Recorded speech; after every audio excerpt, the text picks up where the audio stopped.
तो प्यारे साथियों, आप सभी का स्वागत करता हूं अपने एमआरएस स्टडी परिवार में। तो डियर, हम लोग जो है इकोनॉमिक पॉलिसीज इन इंडिया, ये जो सब्जेक्ट था, ये हम लोग जो है डिस्कस कर रहे थे। और मैंने अपने तरीके से, अपने तरफ से जो भी कंटेंट चाहिए था आपको मैंने बताया। अब क्वेश्चंस फॉर्मेट में मैं आपको हर पॉइंट्स को डिस्कस करने की कोशिश कर रहा हूं, ताकि आपको जो है समझ में आ सके और आपके एग्ज़ाम्स में, आपके सेमेस्टर एग्ज़ाम में अगर क्वेश्चंस आते हैं तो आप उसको जो है बना सको। ठीक है, तो यहाँ पे आज का क्वेश्चंस दिया गया है कि critically imprise some of shortfalls of industrial policies pursued by British colonial administration।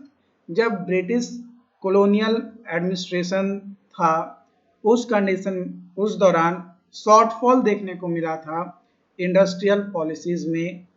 तो इसका मेन फोकस था इंडस्ट्रियल पॉलिसीज का, ताकि कॉलोनियल गवर्नमेंट के द्वारा इंडिया में कि कंट्री को मेयरली सप्लाई करे ब्रिटेन्स ऑन फ्लोरिसिस इंडस्ट्रियल बेस। मतलब यहाँ पे सिंपली ये बोला जा रहा है कि जो भी फॉल देखने को मिला था वो इसलिए देखने को मिला था क्योंकि जो कॉलोनियल गवर्नमेंट था, यानी जो ब्रिटिश गवर्नमेंट थी, वो क्या करता था कि जो भी रॉ मटेरियल था वो अपने भारत से तो प्राप्त करता था, लेकिन जब उसको मशीनरीज यानी इंडस्ट्री में ले जाता था और उससे एक फाइनल प्रोडक्ट बनाया जाता था। फाइनल प्रोडक्ट बनाने के बाद उसको अगेन फिर इंडिया में ही बेचता था। अदर कंट्री में तो बेचा ही जाता था, लेकिन इंडिया में भी उसी प्रोडक्ट को, यानी रॉ मटेरियल 10 रुपये खरीदा और उसको 100 रुपये में बेचता था। तो इसे जो है लोग जो है क्या हुए, इरिटेट हुए कि भाई हमसे रॉ मटेरियल लेता है और हम ही को फिर फाइनल प्रोडक्ट बनाकर ज़्यादा दाम में बेचता है, और जो हम प्रोडक्ट बना रहे हैं उस प्रोडक्ट को कोई खरीदता नहीं है या किसी को खरीदने नहीं देता है। और अगर हम बेचने जाते हैं अदर कंट्री में तो उस पर जो है बहुत ज़्यादा टैक्सेस लगाता है, टैरिफ लगाता है। तो इस कंडीशन से, यानी इस कारण से आपका क्या हुआ, शॉर्टफॉल देखने को मिला इंडस्ट्रियल पॉलिसीज में। और साथ ही साथ आपका जो है लैक ऑफ इन्वेस्टमेंट, इंडस्ट्रियल जो इंडियन इंडस्ट्रीज थे उसमें जो है इन्वेस्टमेंट की कमी हुई है ना। In modern industries India demanded investment in capital goods that were beyond the means of Indian investors. On other hand, British government was least interested in investing Indian industries. Indian industries में जो Britishers थे वो interest नहीं दिखाते थे, और India में वैसे कोई आदमी था ही नहीं उसमें जो इन्वेस्टर के तौर पे इन्वेस्ट करे ज़्यादा मात्रा में, और जो ब्रिटिश गवर्नमेंट था वो इंटरेस्ट दिखाता नहीं था, जिसके कारण से हमारा क्या हुआ, इन्वेस्टमेंट की कमी हुई और जो इंडियन इंडस्ट्रीज का जो ग्रोथ था वो घट गया और कम हो गया। इसके बाद अगला क्वेश्चन है आपका, what do you understand by drain of Indian wealth during colonial period, है ना। कॉलोनियल पीरियड के दौरान ड्रेन ऑफ इंडियन वेल्थ का मतलब क्या समझते हैं। तो दादा भाई नौरोजी जो एडवोकेट किए theory of drain of wealth, जो कि 19th सेंचुरी में दिया गया था। जो कॉलोनियल पीरियड था उसमें जो एक्सप्लॉयटेशन किए जाते थे इंडियन रिसोर्सेज का, है ना, यानी रॉ मटेरियल भरपूर मात्रा में लो और ब्रिटेन लेकर जाओ और उसको बनाओ प्रोडक्ट और फिर लाकर यहीं पे बेच दो, वही चीज बोला गया है। Solo motive of Britain conquer India's was on perennial source of cheap raw material is to feed its own industry base in Britain। क्या करता था कि भारत से भाई सस्ते दामों में रॉ मटेरियल को, कच्चे मालों को लेकर जाता था, सामान को लेकर जाता था और वहां पे उसको फिनिश करके फिर से इंडिया में बेचता था। Further British government used India manpower to spread their colonial base outside India. Outside India भी जो है, जो मैन पावर था इंडिया का, उसका यूज करके ब्रिटिश गवर्नमेंट आउटसाइड इंडिया भी जो है अपना वर्चस्व बनाना स्टार्ट किया। Also, administrative expenses that were incurred by British government to manage colonial rule in India were borne by Indian exchequer, है ना, जो एक्सचेकर थे उनके द्वारा जो भी मैनेजमेंट होता था वो ब्रिटिश गवर्नमेंट के अंदर होता था। Thus, British rule drained out Indian wealth for fulfillment of its own interest. जो ब्रिटिश का अपना इंटरेस्ट था उसका फुलफिलमेंट करने के लिए जो है इंडियन वेल्थ को क्या करता था, ड्रेन्ड आउट करता था। इसीलिए यहाँ पे टर्म दिया गया था दादा भाई नौरोजी के द्वारा कि ड्रेन ऑफ इंडियन वेल्थ। कब? जब कॉलोनियल पीरियड था यानी ब्रिटिश गवर्नमेंट था तब। ओके, अगला क्वेश्चन है यहाँ पे, give qualitative appraisals of India's demographic profile during colonial period. जो इंडियाज डेमोग्राफिक कंडीशन था ब्रिटिश रूल के दौरान, उस दौरान हमारा जो इकोनॉमिक था वो स्टैग्नेंट और बैकवर्ड था, बहुत कमी थी उसमें। बोथ बर्थ रेट और डेथ रेट जो है हाई था, है ना। बर्थ रेट जो है 48% और डेथ रेट जो है 40% पर 1000 था। Due to high birth rate and death rate जो पॉपुलेशन ग्रोथ था वो स्टैग्नेट हो गया था, मतलब रुका हुआ था, क्योंकि भाई मर रहा है 48 लोग, जन्म ले रहा है 48 लोग और मर जा रहा है 40 लोग। The infant mortality rate was also high of about 218 per 1000। जो लाइफ एक्सपेक्टेंसी रेट था वो लो था, एज लो 32 ईयर, वाइल जो प्रेजेंटली है वो 63.5 ईयर है।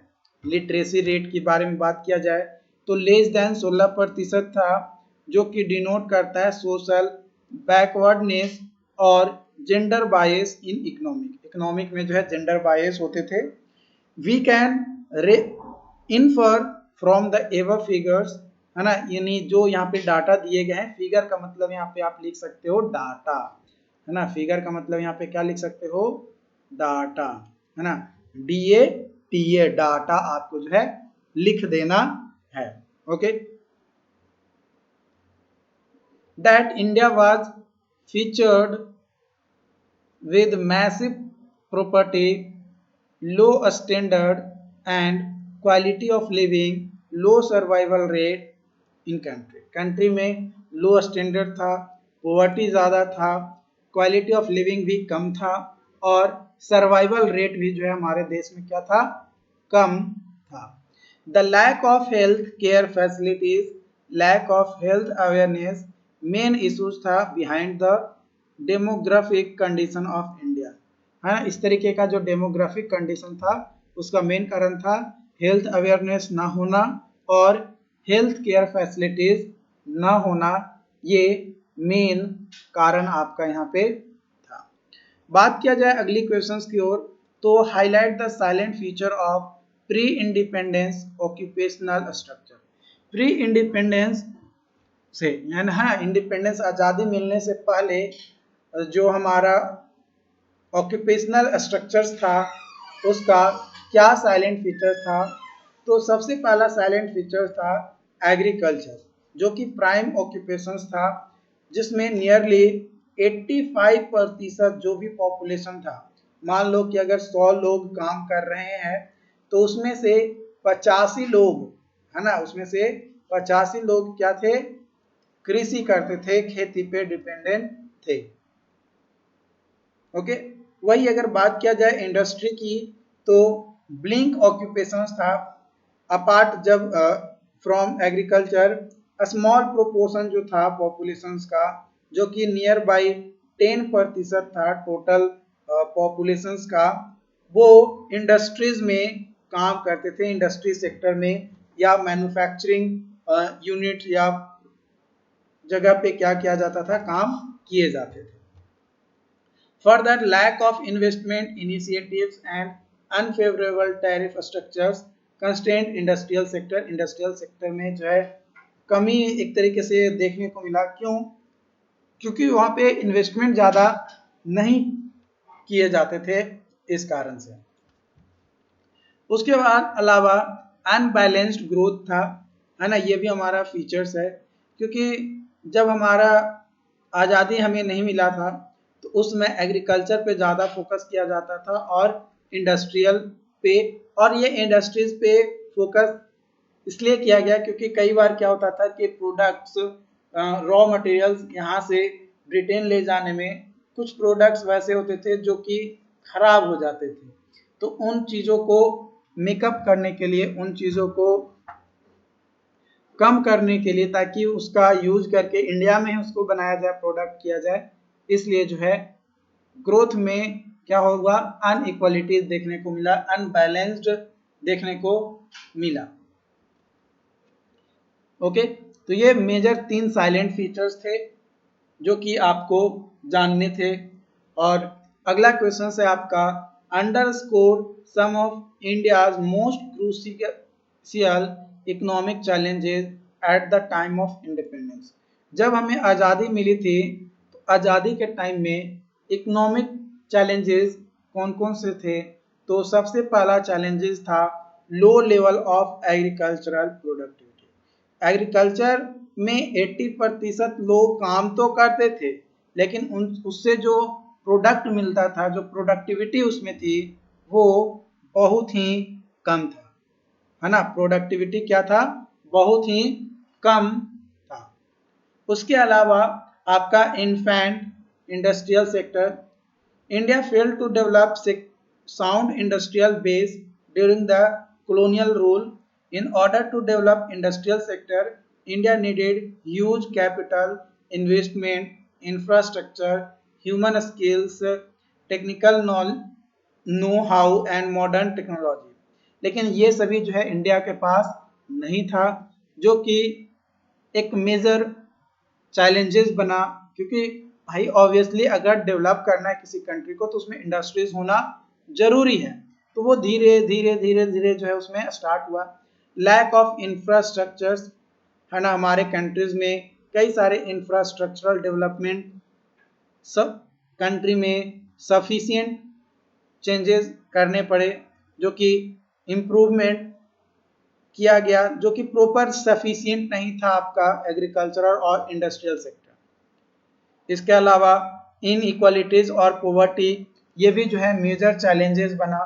क्योंकि जब ब्रिटिश गवर्नमेंट रूल अपना छोड़े, यानी ब्रिटिश गवर्नमेंट का जो रूल हटा, यानी इंडिपेंडेंस मिला, तो उसके बाद इकोनॉमिक इनइक्वालिटीज था। क्यों?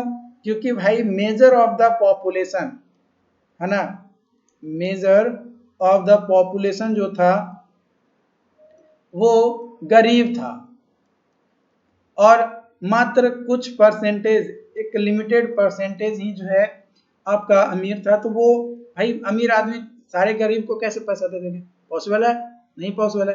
अगर दे भी देते उस दौरान तो भी प्रॉब्लम का सॉल्यूशन नहीं मिलता।